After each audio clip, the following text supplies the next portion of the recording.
Hi everyone, welcome to Brant Public Library's Afternoon Tea Week.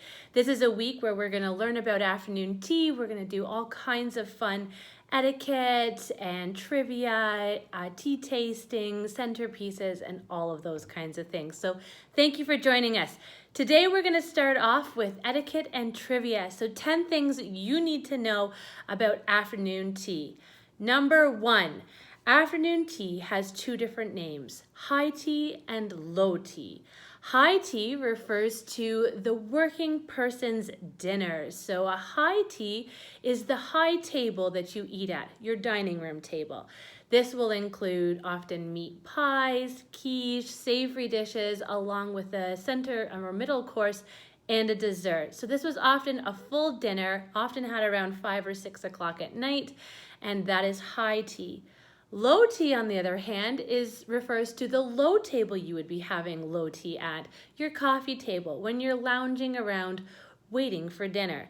So low tea was something that the upper class community had as they waited for their actual dinner to come to them, and this normally consisted of breads, sweets, and of course, a cup of tea. The second thing you need to know is that high tea and low tea, or afternoon tea, was invented by a very hungry duchess. She was waiting for her dinner. She was obviously very wealthy, and her dinner wasn't until 8 o'clock at night. But she found that every day around 4, she was starving. So out came the cakes, the desserts, the bread, and her tea, and that became tea, low tea. The next thing, pinkies up. Pinkies up is actually a major faux pas in tea etiquette. So even though people say, put your pinkies up, never do that. It's seen as elitist, snobbish, and just bad manners. Number 4, adding milk or sugar to your tea should be done after you have poured the tea into your cup. So very often, if you were of a lower class, you would have a poor quality teacup, which would then shatter and break when the hot water was poured into the cup. However, if you were having high tea or low tea, and you could afford a nice china cup, it could take the heat of the boiling water. So you add the water first, then add the milk and the sugar.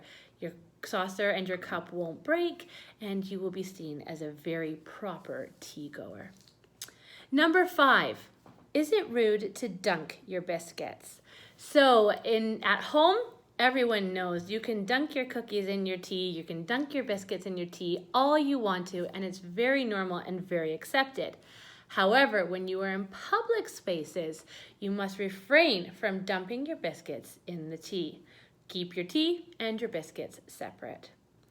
Number 6, the saucer stays on the table. So when you are drinking your tea, you simply lift up your cup and you drink like so. This saucer stays down. Drink it like so. Proper manners, please.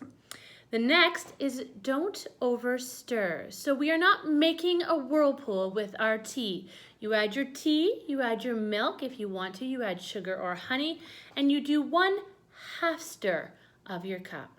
1/2 stir, not all the way around. That is incredibly bad manners. You do not need to over stir your tea. When you are passing your teacup to somebody else, would you like a cup of tea? Yes, please, you say, and you pass your teacup with your saucer together. You don't want anyone handling your cup. They don't want to be touching your cup either. So proper manners and etiquette would say pass them together and receive them back together. Number 9, eat your food in the proper order. At both high tea and low tea, they are served on a 3-tiered platter. The bottom tier are your savory dishes, your sandwiches, your quiches, your small meat pies, little snacks of a savory nature.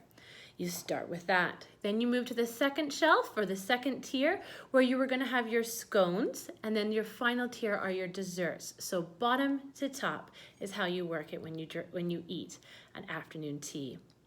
And finally, your tea setting is to be the prime focus of your tea. So we do not want your phone or your purse or your keys or your glasses on the table. People have come to see your delicious food and your beautiful tea set. So nothing else on the table at the time, and you have got yourself a perfect tea party. So that's what your trivia is for this week or for today for afternoon tea. Tune in tomorrow and see what else you can learn all about afternoon tea. Take care.